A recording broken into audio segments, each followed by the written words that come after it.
If your dog's always scratching its ears or shaking its head, it's not just annoying. It could be a sign of something more serious. Today we're going to be going through what's normal, what's abnormal, and when you might consider doing something.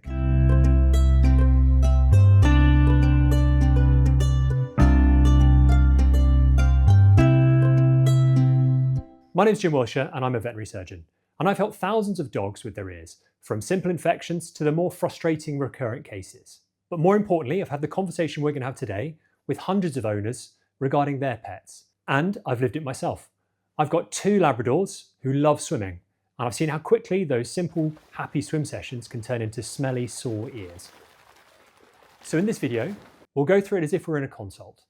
And by the end of it, you'll know how to spot the signs early, what's really going on in the ear, and when you should see your vet.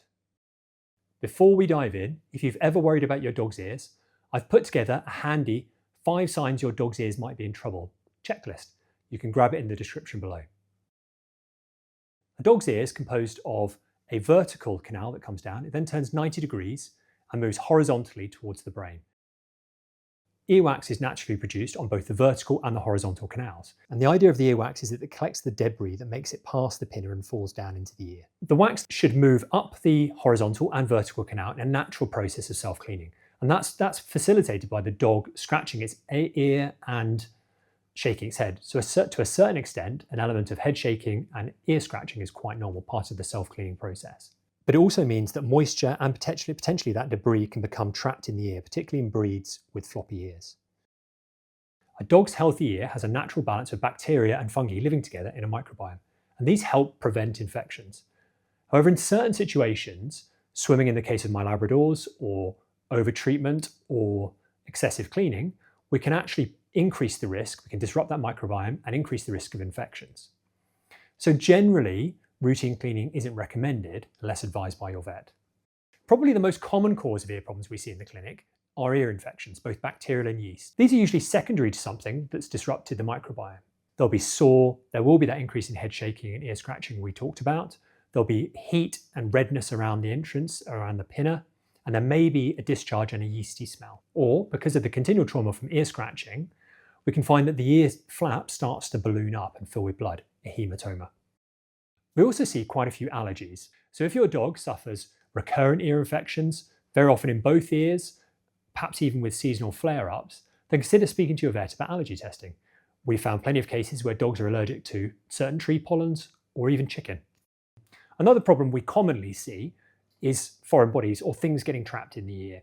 So in the summer in the UK, very often that's grass seeds, and they're in actual fact designed to be barbed, so they go in one way and are very reluctant to come out the other. If you're back from a walk, particularly in long grass, and your dog is suddenly shaking its head and scratching its ear, then that's probably a sign to be concerned. In terms of dealing with them, they're pretty simple, a very light sedation, and we can actually use a pair of crocodile forceps, and we can move down the vertical canal, pivot, and in this case we can see there's a stone, we can grab it in the horizontal canal with our crocodile forceps and come out. We don't see these very often now, but ear mites can still cause a problem. Usually we see them now in puppies or rescue dogs, but these are tiny insects that chew or suck blood from the ear pinna, the ear flap, and they cause intense itching. Whilst they might be rare, your vet should be able to prescribe something to treat them very easily. Another common condition is an oral hematoma. So ultimately the ear flap of a dog is a piece of cartilage with a piece of skin on the inside and a piece of skin on the outside. And if the dog has an underlying problem, usually it's an ear infection, causing it to scratch a lot, then that trauma breaks the blood vessels under the skin, causing it to fill up with blood. And these look really, really dramatic, a balloon-like ear flap. But again, don't worry, they are eminently treatable by your vet. So if this is ringing any bells, then don't forget the free checklist I mentioned earlier. It'll help you break down what we've talked about and know when to take action. The link's in the description. So let's talk about what not to do. We've established the ear is a delicate microbiome, a balance of good bacteria and good yeasts. So let's try not to disrupt it. We'll often find that owners have tried to clean their dog's ears at home, which is great, but earbuds can be a particular problem, where ultimately we're just pushing wax down further into the canal and potentially creating a problem at that junction between the horizontal and the vertical canal.